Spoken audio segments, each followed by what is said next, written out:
Bonjour à tous, à nouveau bienvenue à Friedrichshafen. On est en direct du stand de la société Daher avec son directeur Nicolas Chabert qui nous fait la joie, le plaisir de bien vouloir répondre à nos questions. Merci de nous recevoir. Avec plaisir. On va discuter un petit peu des dernières nouvelles de Daher. Une en particulier, cette évolution des avions et notamment du TBM 960 vers de nouvelles missions.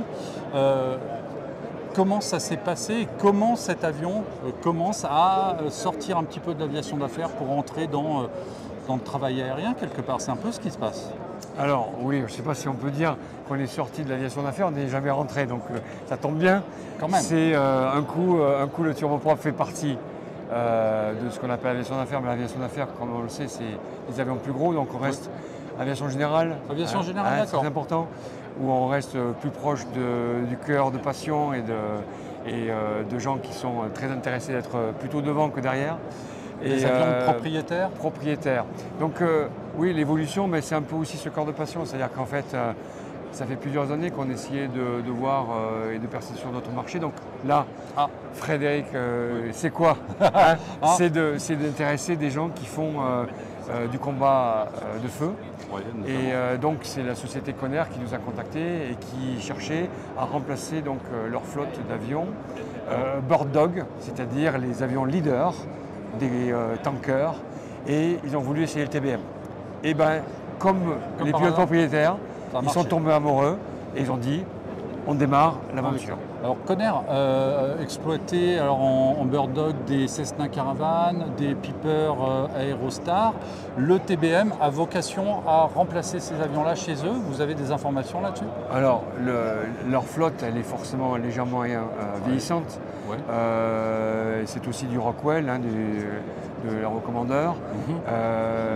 La question qui se pose pour eux, elle est double. Le premier, c'est déjà une mission qui est redéfinie, c'est-à-dire le combat de feu n'est pas un sujet qui est comme on le connaît en France, avec la sécurité civile qui vient avec des scoopers, donc les 415, venir mettre de l'eau sur les feux. On est sur des tactiques qui sont aujourd'hui plus compliquées, on l'a vu en Californie. Donc ces sociétés-là sont en train de s'organiser sur une autre approche un peu, forcément tactique, de comment ils vont combattre le feu. C'est une ligne stratégique avec des avions qui vont leader, des avions qui vont être en action, des avions qui vont être en appui. Donc le TBM, c'est l'approche de je veux guider sur le feu de manière très précise des avions qui vont avoir une quantité de retardant importante. Parce que le retardant coûte cher, il faut du temps pour le charger, voilà. Et quitte à intervenir parfois loin des zones d'intervention, il faut optimiser. C'est pour ça qu'il y a des avions de guidage. C'est exactement ça. On parle de guidage, on parle de coordination des moyens, parce que le TBM, donc en Bird Dog, va faire les deux. Il va faire les deux, mais le principal sujet, c'est qu'on est sur des précisions qui sont assez... alors, je ne suis pas un spécialiste, mais ce que j'ai pu voir en allant les visiter, ce sont des gens qui ont besoin, d'abord, en premier, ce qui paraît paradoxal, c'est la sécurité. Oui, mais ça... En fait, si on va chez eux et qu'on fait juste quelques minutes dans leur simulateur, on va trouver des passionnés et on s'imagine qu'on sait et on n'en sait strictement rien. Parce que quand ils nous mettent dans des conditions réelles, qui sont donc celles sur leur simulateur, on dit non mais c'est pas possible, c'est impilotable leur truc. C'est marginal, donc oui, des opérations marginales. C'est très marginal. La sécurité est une préoccupation, même une obsession. Et derrière, c'est la précision. La précision parce que chaque passage a un chiffre, a beaucoup de zéros, et que ça ne se passe pas du tout à 100 mètres près, 1 km près, ça se passe à quelques mètres près. Sinon, on arrive à des sujets comme on a pu voir en Californie où ça peut être un désastre. Alors la question c'est quels ont été les arguments qui font que le TBM a été sélectionné par Conner, qui est une société qui a une expérience aéronautique et de feux de forêt immense, un des plus gros opérateurs canadiens à ce niveau-là. Oui. C'est quoi? C'est la fiabilité, la visibilité, les coûts opérationnels, le fait qu'il soit monoturbine, quelque chose qui a énormément compté? Alors là, il y a toujours une rationalité dans un choix. Il y a un certain nombre de critères relativement forts.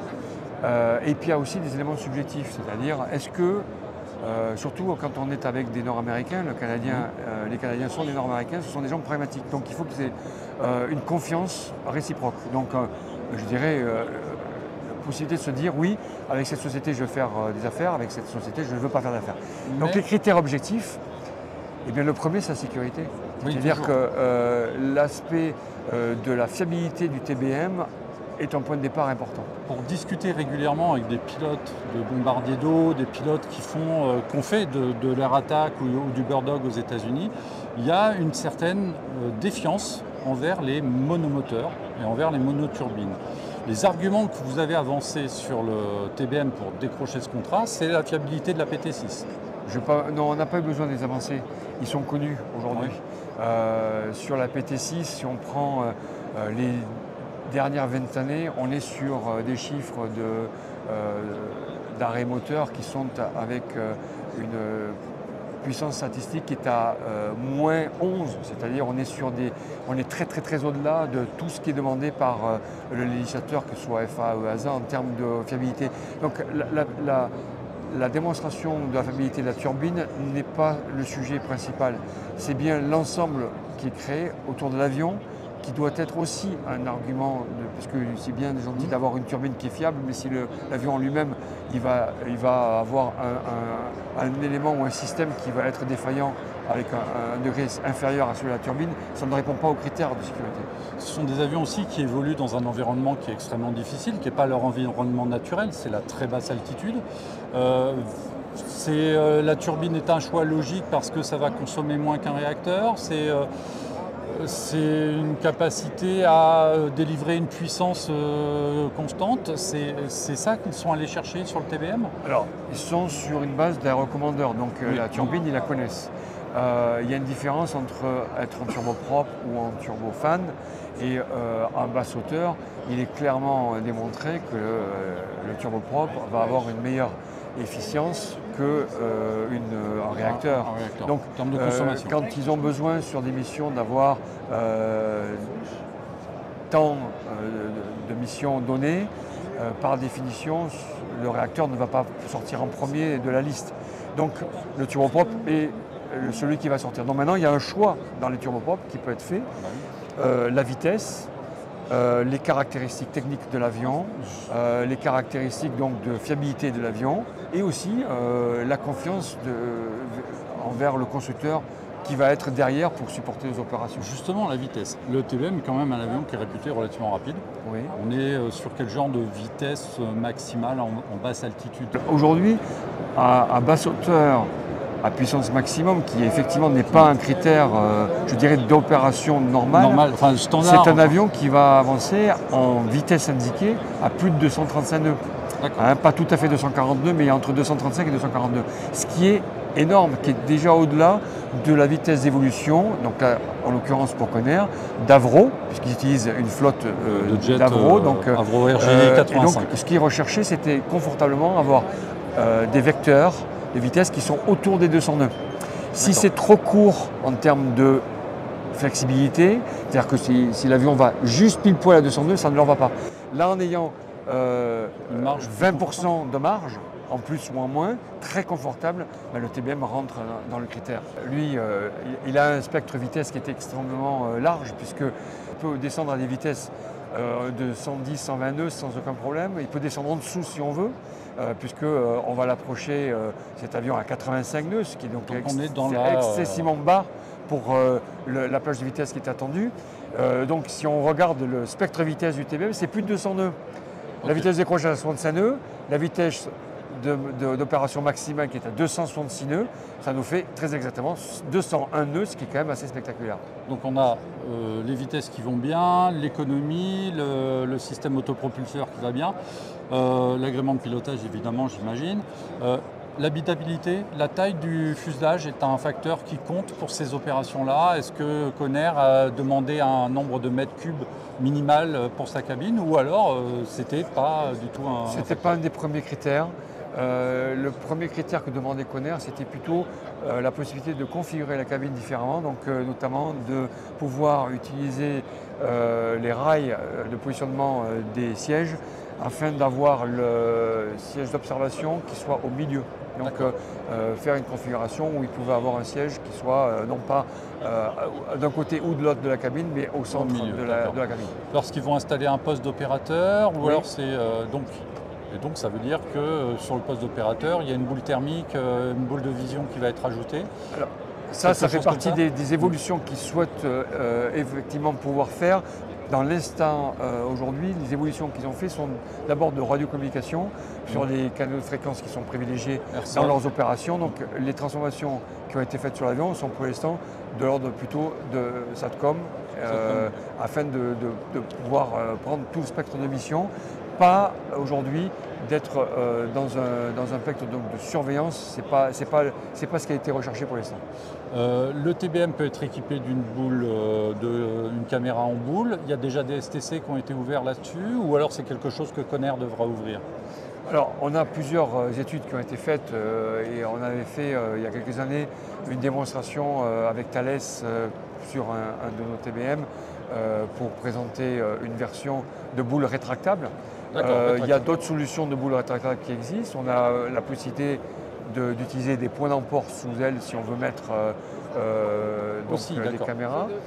Je rappelle qu'on fait avec l'équipe d'Éric Magnan, on fait de l'air-to-air avec des shot-over, donc sur la base de TBM, puisque vous avez pu aussi utiliser des images. La patrouille de France, le 747, Air France, etc. Donc on a participé d'Assaut Aviation, de nous-mêmes d'ailleurs, d'AR au passage. Voilà, on a fait quelques images avec ça. Donc il y a déjà eu des solutions qui ont été éprouvées et démontrées sur le TEM d'utilisation de systèmes optroniques, quels qu'ils soient. Alors l'utilisation des boules, pourquoi j'insiste, c'est parce que sur une boule vous pouvez avoir de l'infrarouge, et l'infrarouge sur des feux de forêt, ça permet de détecter des points chauds alors que la zone est couverte de fumée, et donc de savoir où il faut intervenir et comment le feu va se développer. Donc ça fait partie des points qui sont assez importants quand on parle d'avions de reconnaissance et non pas d'intervention. Pas question de mettre de l'eau en réservoir sur le TBM. Je crois pas. Pas trop l'idée. Et donc, Connair a donc commandé il y a un peu plus d'un an 2 avions, donc un premier contrat. Les 2 avions ont été livrés maintenant. Oui. Ils sont là-bas au Canada. Ils seront opérationnels pour la saison à venir. Alors, l'objectif de Connair, c'était d'être opérationnel au 1er mai. Oh là, ça Nous sommes le 10 avril. Ça va arriver vite. À l'instant où on parle, ils seront à l'heure. Ils seront à l'heure. Donc en fait, ils ont pris livraison d'un avion. Alors, vous l'avez livré avec les sièges ou il était complètement vide à l'arrière? C'est un avion qui était standard. Standard avec les sièges. Ils ont voulu faire après des missions de liaison avec, ils vont pouvoir le faire. Exactement. Ouais. Donc c'est vraiment un appareil polyvalent que Connair a. C'est ce que cherchait Connair exactement. D'accord. Donc on reconfigure, en mission feu on met un observateur. Hors saison on fait de la liaison, du transport de pièces, tout ce qu'on peut. De mon expérience sur les feux de forêt, ce que je sais c'est que Connair a des avions qui vont être positionnés dans tout le Canada et aux États-Unis. Et que de temps en temps, il y a des pannes. Il faut amener des pièces. Ce genre d'avion pour amener des pièces, je crois que c'est assez... c'est un peu dans dans ses missions de base. Je pense que des sociétés comme Connair travaillent avec des contrats et qu'en fonction des contrats, ils veulent avoir un ensemble de moyens qui soient suffisamment flexibles.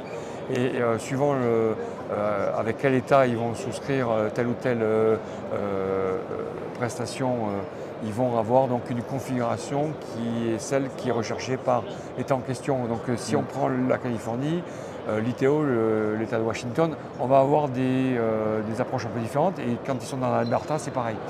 Est-ce qu'une modernisation de l'avionique est envisagée, alors pour le contrat Connair ou alors sur l'évolution du TBM en général? Alors nous sommes au top de l'avionique. Oui. L'avion est neuf, voilà. Avec une avionique Garmin G3000. Tu peux jeter un œil dans le cockpit. Alors, ils vont être utilisés en monopilote, en équipage à 2, à 3. Vous avez eu des informations sur ce qu'ils vont faire exactement? On n'a pas toutes les informations, mais il n'est pas du tout envisagé de sortir du scope de l'avion. C'est donc du pilotage monopilote. Et ils utilisent donc les sièges pour pouvoir remplir les fonctions d'observation et de commandement, puisque, encore une fois, leur méthode de travail, c'est basé sur les scénarios qui sont revus dans leur centre d'entraînement et de formation avec les simulateurs. Ce qui m'a énormément surpris, c'est qu'en fait, moi je pensais qu'ils avaient une adaptation sur le terrain qui était un petit peu, je dirais, à la cow-boy, hein, c'est-à-dire on arrive, on y va. Ça c'est l'image d'Épinal. Et ça c'est l'image d'Épinal, c'est pas du tout ça, c'est en fait que tout est déjà travaillé ou le plus avancé en termes de simulation et de scénario, puisqu'en fait c'est basé sur des contrats, donc il y a une typologie qui va être recherchée avec des feux qui sont plutôt et probablement dans telle ou telle zone, et ils vont devoir faire des gros repérages et donc bâtir vraiment tous ces scénarios à l'avance pour essayer de limiter au mieux ce qui va être la préparation in fine dans le théâtre de guerre, hein, on va dire, de guerre de feu, et donc éviter que justement ils tombent sur des découvertes totales, ils veulent essayer de les réduire au maximum. Et en fait, les Bird Dogs sont là aussi pour justement épauler les moyens d'intervention dans le cadre de ces scénarios où ils peuvent changer de mission et passer de coordination à guidage. C'est des missions qu'on ne connaît pas en France et en Europe, un petit peu avec la sécurité civile et avec les Beach 200, mais c'est quelque chose qui est très typique des interventions en Amérique du Nord. Donc, pourquoi en France? Parce que nous, moi je suis arrivé là-bas, la première fois que j'ai été visiter l'usine de Sandpoint dans l'Idaho, on est arrivé où sont fabriqués les Kodiak. Voilà, c'est ça. Je suis arrivé dans des conditions où je n'ai absolument pas compris. Je suis arrivé en TBM et j'avais un de mes copains pilotes qui était avec moi qui dit bon, on va annuler IFR. Je lui dis non, on n'annulera pas IFR, on va aller jusqu'au bout. On verra jusqu'où on peut aller. On était avec finalement, on était autour de l'Idaho avec énormément de feux de forêt qui avaient lieu et donc couvert de brume, donc en altitude à 30 000 pieds, on voit complètement à travers, il n'y a aucun problème. Par contre, quand on commence à rentrer en basse altitude, on commence à rentrer dans des conditions qui sont très IMC, donc des conditions météorologiques donc, aux instruments. Et donc j'ai fait l'approche à Sandpoint et j'ai finalement annulé IFR au minima parce qu'on était vraiment avec des visités réduites. Donc j'étais très surpris et je me suis dit mais comment ça se fait? Nous, le feu de forêt en France, c'est plutôt sur la Côte d'Azur, c'est avec des combats de feu qui se fait avec des Canadair, notamment un peu qui viennent donc venir récupérer l'eau sur l'étang de Berre. Et on a juste oublié que souvent les conditions de feu en France, c'est avec du vent du Nord. Et le vent du Nord, qu'est-ce qu'il fait? Il pousse la fumée sur la Méditerranée. Et on ne la voit pas dans les montagnes, on ne la voit pas finalement encastrée dans des zones où finalement aux États-Unis, en plein milieu des Rocheuses, et bien là le feu s'installe, les fumées s'installent, elles restent pendant des semaines entières, et donc il n'y a pas de visibilité.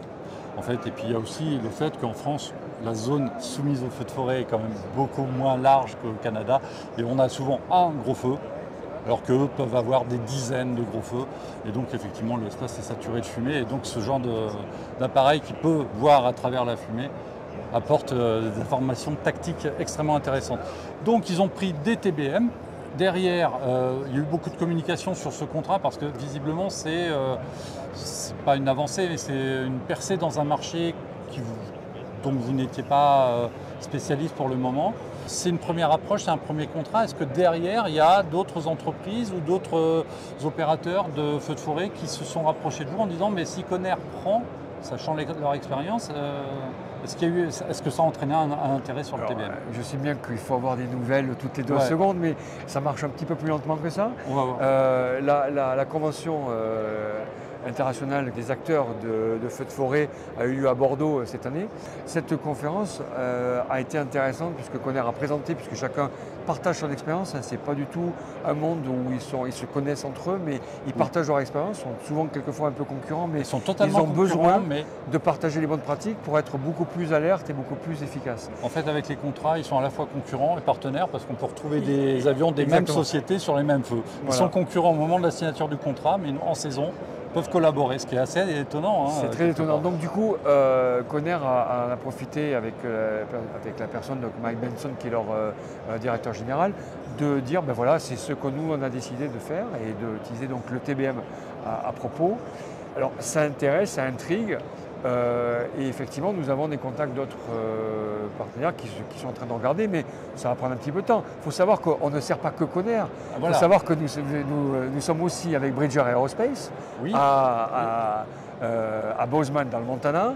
Et c'est là le Kodiak 100 qui est opéré par British Aerospace avec une autre stratégie que celle de Conair. Donc c'est très intéressant pour nous de voir et de pouvoir aussi remplir les besoins de sociétés. Et donc nous, notre but, c'est de s'assurer qu'on va répondre à leurs besoins et être présent. Voilà, au mieux qu'on puisse. Ça veut dire qu'il n'y a pas que votre clientèle habituelle de pilotes qui ont besoin d'un moyen de transport facile et abordable, ça reste des TBM quand même. Ça veut dire que vous sortez vers un nouveau domaine, vers des avions de mission. Là, vous ouvrez la porte à du feu de forêt, mais des avions de mission, il y en a plein de missions différentes, du Frontex, Vous avez déjà des appareils qui sont exploités dans d'autres sociétés de travail aérien? Alors, la question est très très large. Donc, oui. donc comme vous posez, la réponse très large, c'est oui. Voilà. Ce n'est pas forcément du TBM. Le Kodiak est très installé sur le domaine de la multimission. Le TBM l'est aussi. Dès lors qu'on utilise l'avion pour des besoins autres que civils et que ça répond à un besoin de mission qui peut être tout simplement réduit à du transport de passagers ou de biens. De fret. Je rappelle que depuis 1993, nous servons les forces qui sont au sein du ministère des Armées et que le TBM est utilisé aujourd'hui donc dans sa version TBM 700 avec 27 avions et dans sa version TBM 940 pour les besoins du ministère des Armées en France. Il y a d'autres opérateurs qui utilisent l'avion pour d'autres missions qui sont plutôt d'évacuation sanitaire ou bien de transport de personnel qui sont malades. Donc il y a plusieurs types de missions qui sont plus autour du transport aujourd'hui que des émissions spécifiées. Le TBM reste un avion qui a plutôt une vocation en vecteur rapide de répondre de manière économique, flexible à ses besoins de transport. Le besoin de mission, aujourd'hui, est encore associé à un besoin d'espace parce qu'on a besoin de boules optroniques qui sont un petit peu plus larges. Ouais. On a besoin de faire des trous dans des machines qui ne sont pas forcément avec une nécessité d'être pressurisées. Donc le TBM n'est pas la plateforme qui est le plus idéale sur ce sujet, quoique avec l'électronique, l'avancée qui est en train de se faire, les moyens de communication sol-air qui sont très différents de ce qu'on faisait jusqu'à présent, avec notamment un satellite, on commence à avoir un besoin qui regarde le TBM un petit peu plus que par le trou de la lorgnette. Alors vous nous disiez qu'il y avait la possibilité d'installer des charges éventuellement en point d'emport, donc ça permet de ne pas faire de trou dans l'avion aussi. Ils sont où les points d'emport sur l'avion? Alors c'est sur le longeron principal, hein, donc au niveau des ailes ici, on a donc des renforts qui sont permis.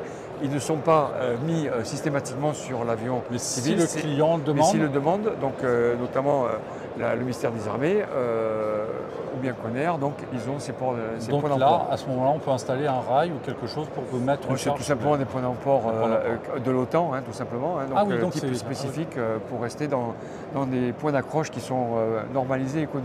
Alors, est-ce que là, on va parler du Kodiak, est-ce que la certification du Kodiak 900 sur flotteur est envisagée? Oui, c'est envisagé. Mais qu'est-ce qui manque aujourd'hui? Le flotteur. Donc le jour où on a le flotteur... Parce qu'il y a des flotteurs qui existent pour le 100. Oui. Mais aujourd'hui, on est sur du 66. Les modèles Aero 7 66-70 qui sont les flotteurs qui permettent 6600 livres de flottaison. Sur un Kodiak 900, il faudra avoir des 9000. D'accord, donc l'avion est un peu plus long, un peu plus lourd, donc il faut. C'est Wiper qui les fait? Alors c'est notre société? Non, c'est pas Wiper, nous c'est Aero 7. Aero 7, d'accord. Hein, c'est Tom Hamilton qui était le fondateur de la société Quest et qui donc a sa propre société Aero 7 et qui lui a décidé de faire des flotteurs en composite. Donc c'est lui qui est le spécialiste de flotteur. métal, en composite. À différence de Wiper dont la fabrication est métallique. D'accord, ok. Donc c'est possible. Si un client se présente et veut des 960 sur flotteur, il faudra travailler un peu, développer le STC. Le 900 sur moteur, c'est quand même une grosse taille. Hein. Mais le Caravan existe aussi. C'est plus gros. C'est plus gros. Ah, il est plus gros. Bon, on a bien discuté. Merci beaucoup de nous avoir présenté l'avion. Alors, Là, c'est le Kodiak. Moi, c'est mon chouchou, ça, c'est un de mes avions favoris. C'est une grosse Jeep du ciel, finalement.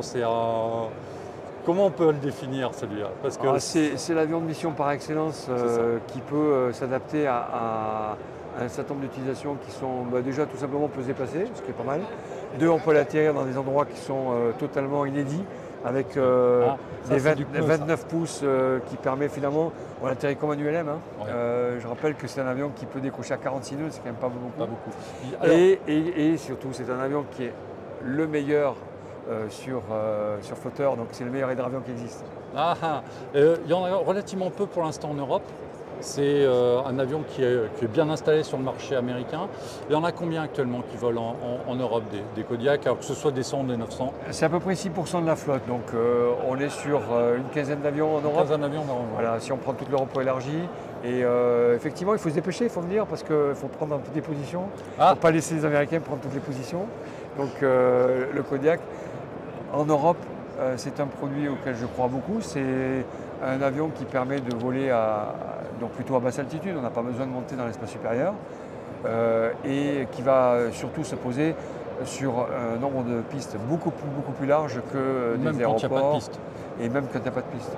Les 100 et 900 sont produits en parallèle. Les 100 et 900 sont produits en parallèle, à peu près à 50-50 dans l'usine de Sandpoint, dans l'Idaho. Voilà. Eh ben, écoutez, je pense qu'on a fait un tour de l'actualité des avions de mission donc de Daher. Merci Nicolas de nous avoir accueillis sur votre stand. On vous libère. Merci. Vous pouvez retourner à vos obligations professionnelles. Et je ne peux pas vous laisser l'avion, mais bon. Non, mais, ouais, mais on en discute. La prochaine fois. Ouais, on en discute au prochain Frédéric Chaffin. Merci beaucoup, à très bientôt. À vous les studios.